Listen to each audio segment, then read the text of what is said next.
DJ अनुज बतवा।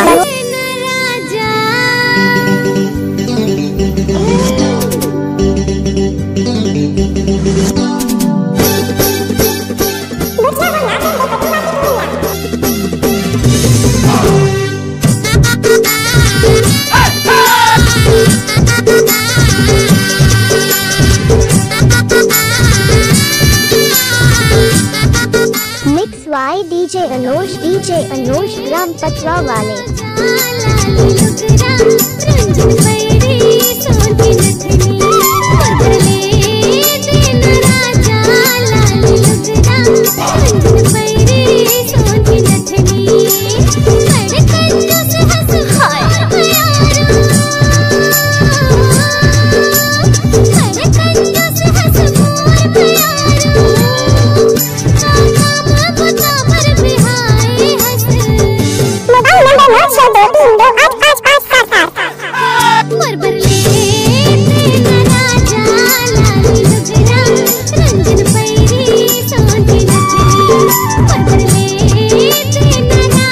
जब तक चांद सूरज रहेगा अनुज भाई का यूट्यूब में नाम रहेगा।